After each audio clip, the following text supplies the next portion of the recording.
Bebagai kaijoko sanmungno toyei tangsalo sakham bedegni dagi phangni thani deputation yafarkha regular angya sakham bedego samung khlaini adongrok. আর গ্রুপসি দ্বারা তাই শুধুমাত্র একটা part সেই হিসাবে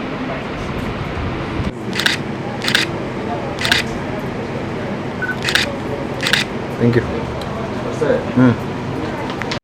Asalo regular khlaijangnani sanmungno khoboi bebagai kaijoko sanmungni sanmung belai sakham bedegni dagi phang supriyo malikni thani yafari rakha regular angya sakham bedego samung khlaini adongrok. আমরা স্বাস্থ্য বিভাগে অনিয়মিত কর্মচারীর পক্ষ থেকে আজকে 9 দফা দাবি আমাদের স্বাস্থ্য অধিকর্তার নিকট আমরা দিয়েছি।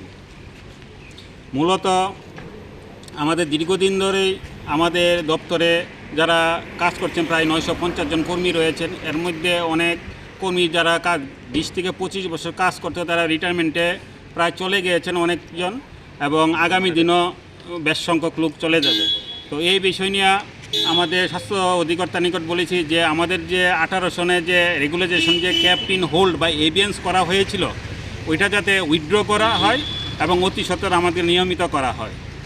যদি অল্প সময়ের মধ্যে যদি এটা করা সম্ভব যদি নাও হয়, তাহলে আমাদের মধ্যে যারা আসাম এবং পশ্চিমবঙ্গ সরকার যে অনিয়মিত কর্মীদের জন্য যে বেতন ব্যবস্থা আছে সেইটা যাতে এখানে চালু করে, সর্বনিম্ন 22,000 টাকা এবং সর্বোচ্চ 24,500 টাকা এখানে প্রদান করার ব্যবস্থা আছে।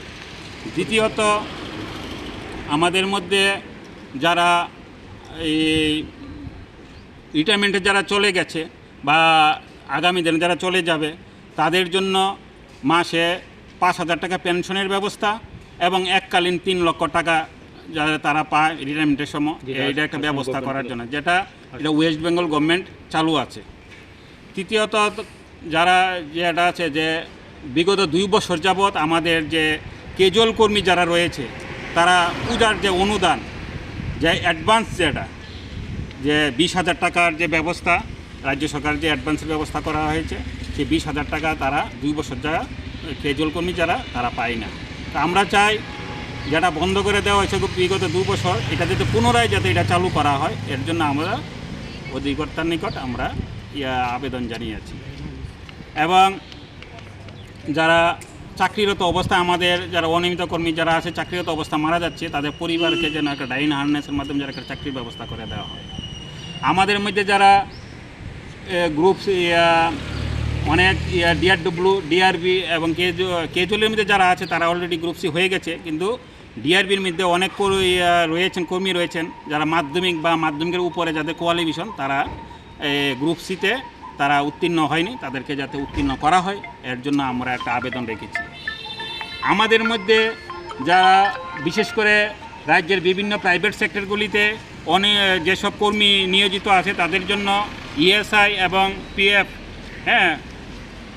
প্রভিডেন্ট ফান্ডের ব্যবস্থার জন্য রাজ্য সরকার তাদেরকে নির্দেশ দিয়েছে এবং এটি তারা ব্যবস্থা আছে। কিন্তু আমরা একটা স্বাস্থ্য দপ্তরে সরকারি দপ্তরে দীর্ঘদিন ধরে কাজ করছি, কিন্তু এখানে কোনো কিছু নাই, ইন্স্যুরেন্সের ব্যবস্থা নাই আছে, ইএসএর কোনো ব্যবস্থা। সুতরাং আমরা রাজ্য সরকারের কাছে এবং তথা আমরা স্বাস্থ্য দপ্তরের কাছে আমরা সেটা আবেদন জানিয়েছি, এটা যাতে বিবেচনা করা এবং এটা যাতে অতি সত্বর যাতে এটা আমাদেরকে এটার জন্য একটা ব্যবস্থা করে।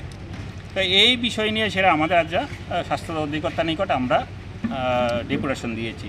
স্বাস্থ্য অধিকর্তা সেই ডেপুটেশন উনি আমাদের যথাযথ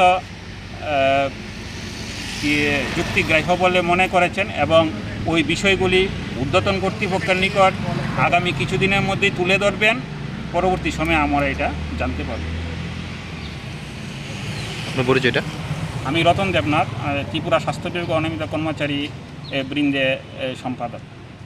ব্যুরো রিপোর্ট, চিনি খোরাং।